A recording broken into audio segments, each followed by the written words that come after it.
The year 1963 was a historic and exciting one.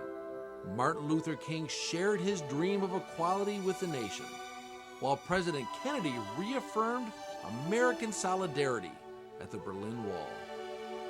Julia Child taught American moms how to cook like a French chef, while dads everywhere were panicked over the invasion of Beatlemania.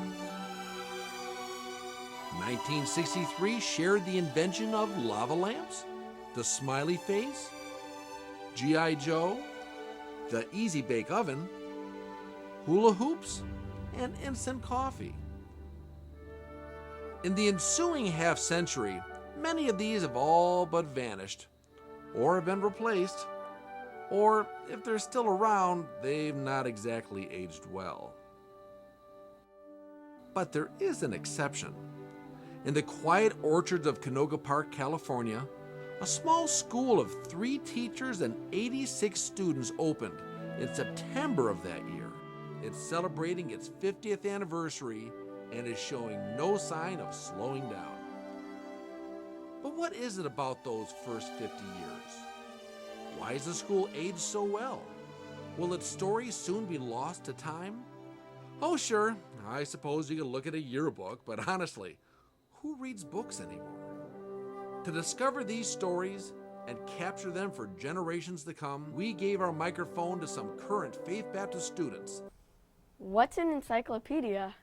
Did the school used to be in black and white? How did people hang out before Facebook? Did you ever meet President Lincoln? Then we filtered out the not-so-great ones and asked the rest to a wide swath of Faith Baptist alumni.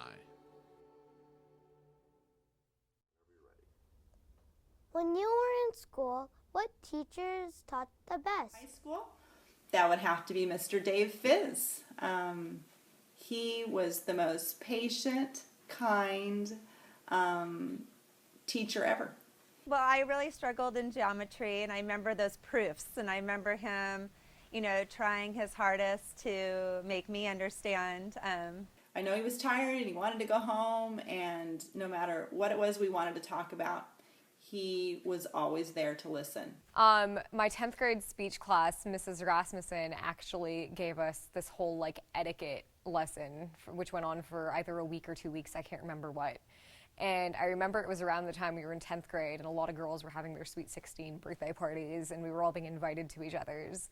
And I remember we would go to these Sweet 16 birthday parties, and we would absolutely apply whatever Mrs. Rass had taught us in this etiquette portion of our speech class to these Sweet 16s.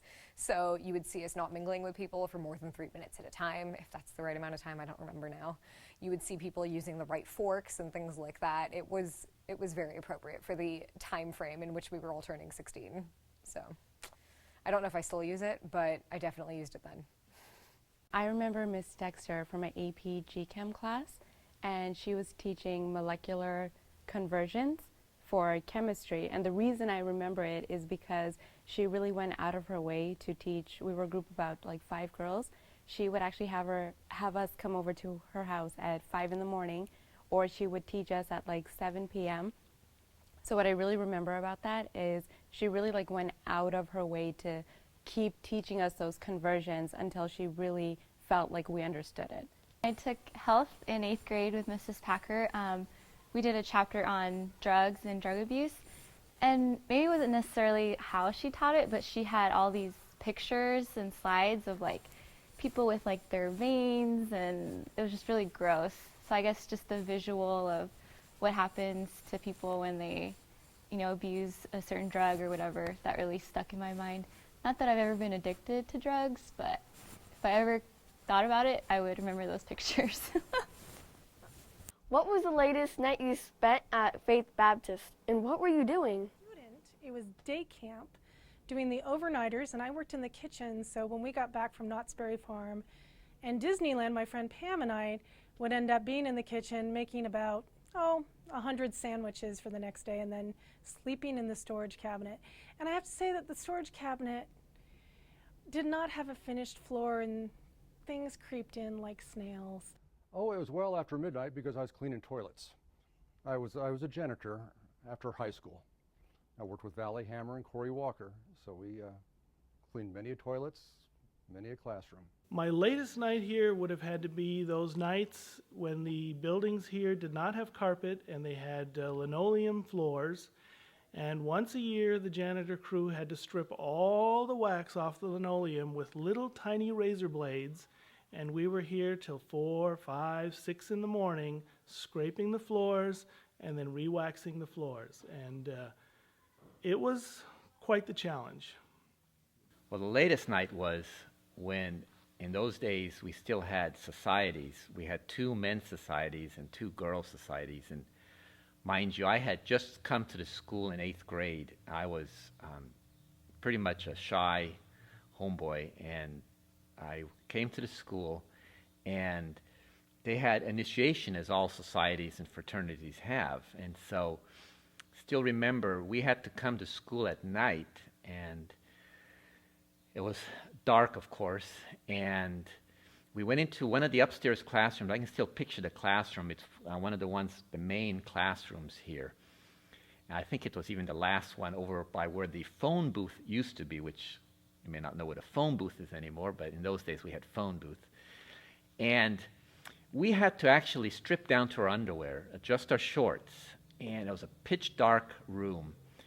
And we were sent, and there was maybe a handful of us who were being initiated. We were in 8th grade. We were just wet behind the ears. And we were sent through this gauntlet of hands that were smearing Lemberger cheese on us. And if any of you know Lemberger cheese, it's an awful smelling cheese. Well, anyway, here we are, scared to death, can't see a thing, and we've got just our underwear shorts on, and we've got Lemberger smeared over our bodies, over our hair, over our face. The latest night I ever spent at Faith, it never ended. I was here all night, and we were taking down the stage of, I believe it was Tied to the Tracks, a play we did maybe in 1991, 1990, around there. And we had stayed all night, and we were taking down the set, and we did not finish until a little bit before church started that Sunday morning. Which teacher made the biggest impact in your life? I would say as far as teachers go, Dave Fizz made the biggest impact on my life. He was always so consistent, and he always stood for the truth, and it didn't really matter to him what everybody else thought. But yet at the same time in his classes, he was unbelievably compassionate. He gave me a job in chapel that let me know every single student in the school. I knew everybody's name, and that made an impact on me in that I felt at home. Kay Graywall, because when I was in high school and just a teenager, I was kind of always discouraged, kind of a gloomy person, and she was just always really encouraging and really loving, and always gave me hope. I would say that was my 4th grade teacher, Miss Romeos, and what I really loved about her and learned from her, she really loved her students. It wasn't just inside the classroom. She wasn't just doing a job. You felt that love. 2 teachers, Mrs. Ella Henderson and Mr. Jim Packer, and they made the biggest impact on my life because they were concerned for my soul. And not only were they concerned for my soul once I was saved, but I know that they were daily praying for me, and I think to this day Mr. Packer does too. Mrs. Mindy Clark, she was my 7th grade Bible teacher, and she's the one that led me to the Lord. When I wanted to get saved, she's the one that kind of sat down with me and explained how to get saved. So I want to say Mrs. Linda Packer. She taught the anatomy, physio classes, the bio classes. There were just things that she had taught that stayed with me that influenced choices that I made as an adult. Like in a classroom of 50 students, she could really make each one feel as if they were very capable, very unique, and she really wanted them to achieve this higher level of education and understanding only because she knew that they could do that. She really believed it. I'd say the biggest impact were the Bender boys, so Paul and Dave Bender. Let's see, they taught speech, and Dave was my youth pastor, so they were a big influence on our life. And they actually, were the ones that helped me plan my my proposal to Tammy. So they helped me plan the whole thing out on how I was going to propose to then Tammy Cornwell. And they flew Tammy and I up in an airplane to Mammoth, and we did like the lake stuff, the horseback riding stuff, and they set this, big romantic spread out as, where I was supposed to propose to Tammy out on the lake, and they videotaped everything, and yeah, so they were pretty influential in my life. Did she say yes? She did say yes. So it worked? Yes. Now we have 5 kids. Oh, my word. Linda Simpson was probably the most popular teacher that we had.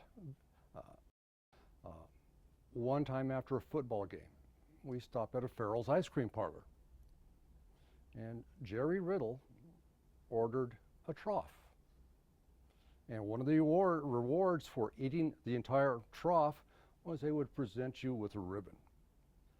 Well, he convinced the waiter, he said, I'll eat this trough, but I want you to present it to this lady over here. So after Jerry finished the trough, and you have to understand Farrell's, they made a big to-do about these things. They'd have you stand up and get the attention of the entire restaurant. So after Jerry finished it, the waiter came over and had Linda Simpson stand up, and she had no clue as to what she was standing up for. And he promptly presented Linda Simpson and said, Linda Simpson, you have made a pig of yourself at Farrell's by eating this trough. And she was a good sport about it. She hated earthquakes, so we were up in like room 14 or whatever, the second floor. So all the students, I don't know, we like telepathically communicated with each other, and we would like all start like, tapping our feet at the same time, and then we would crescendo it. And one time we did it so well, and Miss Simpson, she freaked out. She thought the whole building was going to come down in an earthquake. So sorry about that. Okay. What is your favorite school memory? We were playing, Faith Baptist was playing Brentwood, and Lofi was, I don't remember his position on the football team, but Lofi was one of the best football players that we had. At that time, it was John Miller, Fernando Garcia, Lawrence Kennedy, Lofi, Peter Rasmussen was on the team, and I forget who else. But we were at the Brentwood football game at Brentwood, and Lofi caught the ball. And he started running the wrong way down the football field. And everybody's going after him, and everyone in the stands were screaming, "You're going the wrong way! You're going the wrong way! What are you doing?" And he ended up, and he was actually intentionally running the wrong way, because he looped around and ran right past all, the opposite team and shot down the rest of the field and made a touchdown. It was amazing. And everyone was just really working together on how we're going to do well during Spirit Week. And we had put in all this effort for 4 days of the Spirit Week. And on the 4th day, everyone decided in our class, since we were in 11th grade, they're like, well, why don't we encourage the seniors to win? Because it was their last year. And I just thought that was really nice, that we were putting in so much effort, but still everyone really wanted the seniors to go ahead and win since it was their last year. And I thought that was really nice of everybody. The year that the school was overcrowded and they bussed us away to Schoenborn.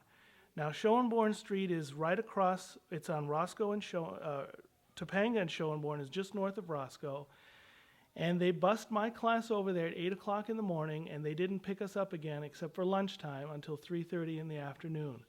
And we had a whole year as commuting students off campus, and it was the most fun time I've ever had.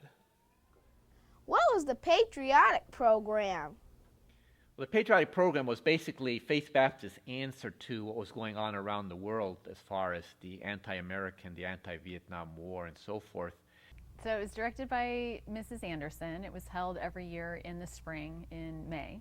And it was a bastion, if you will, to show that there are people, there's a school, there's an institution that believed in what America was. It was really nice that we got a break from our classes for about a month and a half. Time to get out of class. especially if you had a speaking part. It was great because we spent at least a quarter of the semester practicing for about half the day. School didn't stop. I mean, we still had term papers, we had projects to do all at the same time. But especially the week of, we would just be rehearsing, and we'd skip class pretty much all day, I think. One year we did signing of the Declaration of Independence. Another one, we did different scenes with, I was Abraham Lincoln, Bob Hoyt was Douglas MacArthur, and we had a half dozen different scenes scattered throughout the auditorium representing different aspects or phases of history. Paul Kim had to memorize the 50 states that rhyme, and that song still rings in my head today. Probably the most important thing I learned out of it is that I can now recite all 50 states in alphabetical order, thanks to having learned that from the song 50 Nifty United States. And for those of you who are there, I'm sure that's now stuck in your head. It starts at just something like Alaska, Alabama, Arkansas. One song like Daisy, Daisy that we had to sing, and this was like the one chance that if I timed it right, then I could hold hands with the girl that I liked. So yeah, so I like patriotic program. We all got to wear white pants, and trying to find white jeans was a chore in and of itself, and sweaters, usually red, white, and blue sweaters. The patriotic program can be summed up, if you can zoom out for a minute, I'll show you the patriotic program. The words we heard at the beginning of the day and every so many minutes was, performance level, everybody, and you had to sit just like so. And you could not move your eyes, and you could certainly not move your head, but you could sit still, and you could not do anything but sing when your turn came. That was patriotic program. Now, it also was the most fun that the students had here during those months or weeks that we practiced and then performed. It was the best time as far as student activities go that I can think of. I loved every minute of it. Who was the funniest student you ever knew? The one that really stands out is Tom Rose. And there's one incident that happened at our junior-senior banquet. We went to the Beverly Hilton for the banquet, and he went around to people, to like Mrs. Rasmussen and to several other people, and said, I have a string right here. Can you pull that, get it off? And so they started pulling, and it kept coming and kept coming and kept coming. He had a spool of thread in his pocket. That was Tom Rose. Career day, Jake came into school looking just like John Rasmussen, and I cracked up. He did the exact hair spiked back thing, the exact green jacket, the exact tied around the neck. He looked exactly like him, and I just remember cracking up. Probably Steve Labbins.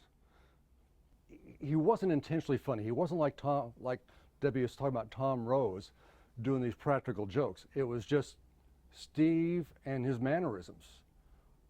Steve back then was like a germaphobe. And he'd start out in the lunch area with a regular straw, and we'd touch it, he'd rip it off, touch it, we'd rip it off, he'd rip it off, and finally he'd wind up with a nub of a straw. Tell me about your senior trip. We went to Boston and New York, and in Boston we went to Cape Cod, Plymouth Rock. And we went up the coast of California. We hit Pismo. It was a little bit overrated until we got to the Eiffel Tower. Eiffel Tower was probably the best, coolest thing in France. It's just overwhelming and amazing. We went to New York and visited the Statue of Liberty and Ellis Island, the Empire State Building. We took a yacht over to Catalina Island, and one of the things I really enjoyed was driving those little pink and yellow cars all around the island. We stayed at the Benio Ranch. We went up to San Jose and watched the Sharks play. We went down to Marina del Rey to get on the boat the night before, after graduation, And we're all over the boat, and then we went over the next day and spent the day and came back that evening. Ended up in San Francisco, where we saw Phantom of the Opera, went over to Alcatraz, just had a great time. I suppose the highlight of that trip was riding the quads on the sand dunes of Pismo. That was a lot of fun for me. We went to Park City, Utah, and we skied for 3 days because when I was here in school, skiing was a big thing.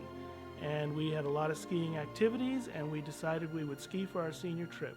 Two other favorite parts would be Versailles and just how beautiful it was, just the palace and how large the grounds were. And it was 3 days of solid skiing in great snow, and it was wonderful. So our class was going to be the first class that actually was going to be able to go farther away. We were actually going to go on a skiing trip locally.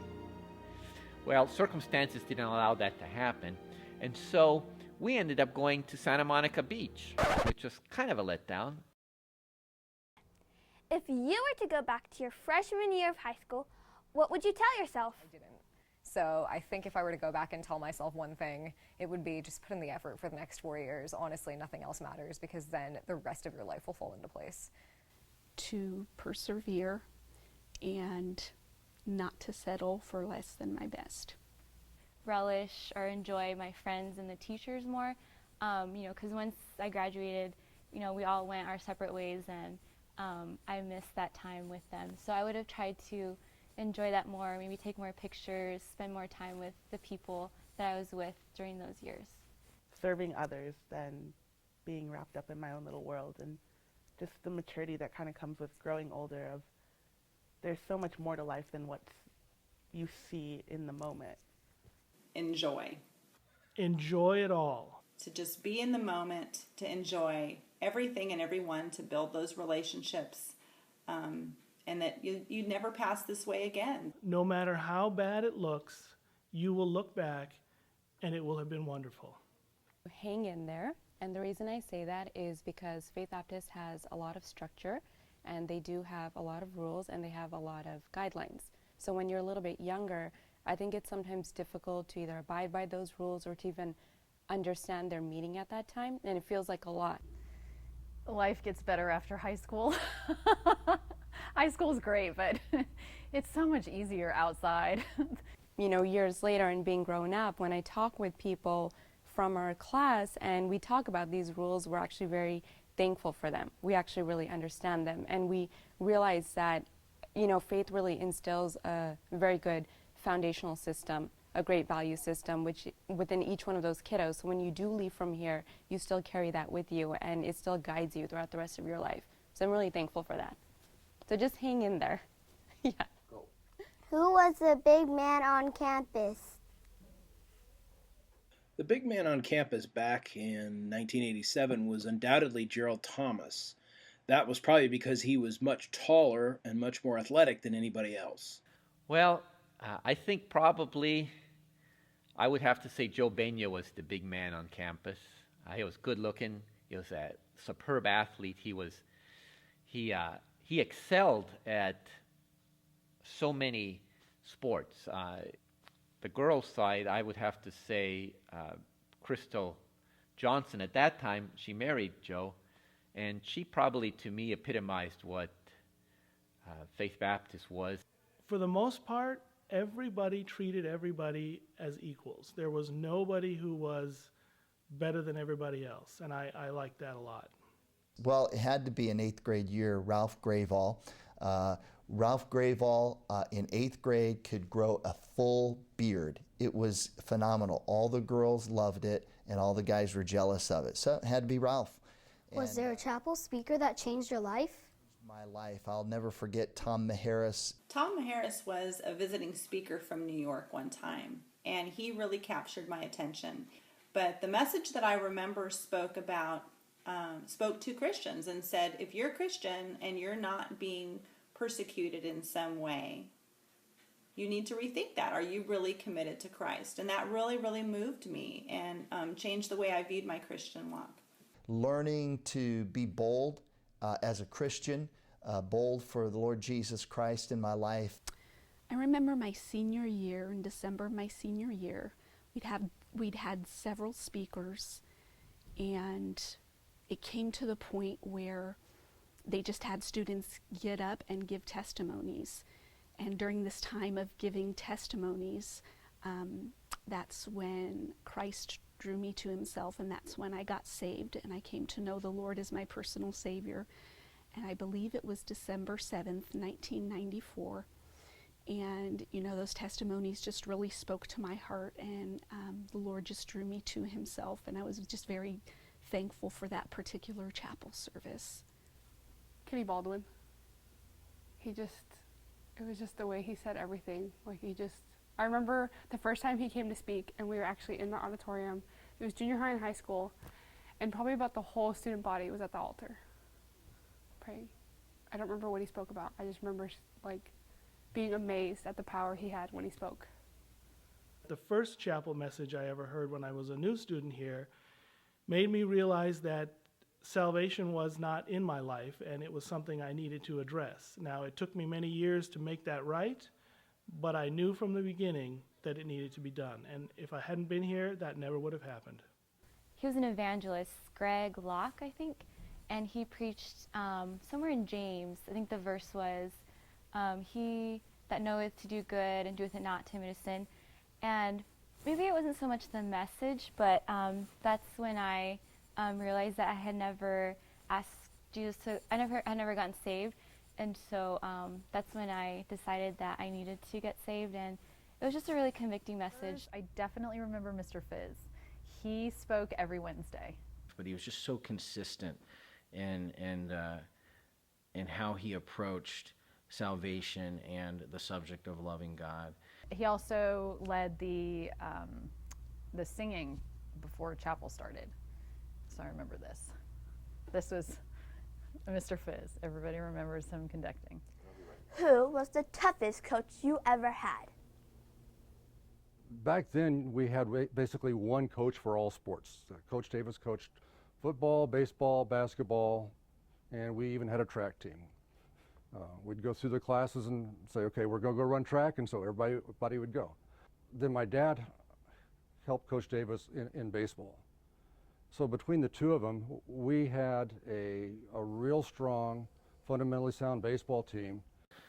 Coach Weiss and his coaching staff, Coach Estrada, I remember, would get us out there during those first 2 weeks of our season and make us do calisthenics, which is a word that a ninth grade boy shouldn't even know how to pronounce, I suppose. And he'd get out there and do all these stretches and stretch things that a ninth grade boy never knew could stretch. And so that made it pretty tough, but they got us ready for the season. And, we had a really nice, successful run through there. And a lot of that is due to their just tough, repetitious coaching. It had to be Harry Morgan. Why? Because he was demanding. And I'll never forget those 30-minute runs in August, in those cool days of August, really those dog days. And two, because she worked us really hard. Even if we were whining or complaining or crying, she made us work even harder. Mr. Kim, again, the same Mr. Kim from math. I remember our first volleyball practice, we all, got dressed out or whatever, and we walk in the gym and he says, okay, everybody, start running. And usually they say, run 5 laps, run whatever. And he just said, I'll blow the whistle when you can stop. If we would make a mistake, he would have us do, I think they're called suicides, where you just have to keep running back and forth in different lines. And so we ran, I don't know how long it was. It had to have been at least 20 minutes. And I remember this one girl stopped to get a drink of water, and she came back in the gym and he said, I didn't tell you could get water, keep running. And so everyone has to run longer now. And so we're like, oh, so we kept running and running. And so I coached the girls the way my guy coaches coached me. But now that I have twin baby girls and a little 3-year-old girl and 2 other boys, I don't want some dude yelling at my girl. So I really only had one coach. His name was Walt Joaquin. He was an ex-Marine, which should tell you how tough he was. Joe Benio and Harry Morgan. And since I didn't have any other coaches, they were the two toughest coaches that I ever had, and I wouldn't trade a minute of it for anything in the world. Last chance. Anything you need to confess? Which, I'm sorry, teachers. I had to read Count of Monte Cristo and Ben-Hur, whatever it was. And at that time, McDonald's had these classic series. It was awesome. And McDonald's, you could buy these McDonaldland books that would have Ben-Hur, Count of Monte Cristo, all the same books we had to read for lit. And so I read those books, and the print was huge, and it had pictures on every page, and it was like, like a 4x4 book. It was awesome. I used that for my book report. I brought a bunch of mice to school. There was like 7 mice, and these poor mice, which I genuinely do feel bad for, may their souls rest in peace, were in this small box like this big. And I brought them on the morning of open house. It was a half day, and I had the intention of letting these mice go all over the school just to like irritate all the teachers. And these mice, they were in a small box. I pulled them out of my backpack and I showed them to somebody in my first hour Spanish class. Word got around that Sirith had mice. Everybody started talking about how I had mice, and these poor mice were in this box and they were just peeing on each other, and like feces were everywhere and stuff like that, and it was just not pleasant. And so Mrs. H, or Hoshiarsar, comes up to me and she's like, I don't know what to do with you, so I'm going to send you to the upstairs office. And she was actually one of the cooler teachers. She's very nice. She genuinely never wanted to get any student in trouble, but realistically, a kid brings 7 mice into your classroom, like, you have to send them upstairs. So I went upstairs, and I remember Mr. Ross and I had to go to Petco, and we had to give these mice back to Petco. And I didn't even get my money back for the mice, which I'll let go. I'll let go of that, Mr. Ross. We used to like, during chapel, we used to crawl under the pews during chapel as students. We would crawl in the pews and like grab people's legs during chapel. We would like pinch the back of their legs and be like jumping during chapel. Oh, it was so bad. One of the favorite memories that I have of Faith Baptist, nobody knows about. There's a couple people that know, but that's it. And it was the 80s. But you know what? We still had our own texting. And I know that today, I don't know what the rules are at FB as far as cell phones and texting. I can only imagine that, you've got to turn them off, put them in your purses, put them in your notebooks. But we had our own texting that went on. And I wanted to share that with you. And here it is. Notes. And more notes and more notes. These were notes that we passed in between class, and we would pass them back and forth to our friends, not during class, of course, but in between class. And I have all of my notes. I found this when I was looking for photos and different things to share, and I have all my notes, so it was kind of like our texting system. So I thought that was pretty funny. So there's a lot of good information in here, I'm sure. That's why I saved it. So make those memories. Enjoy your time.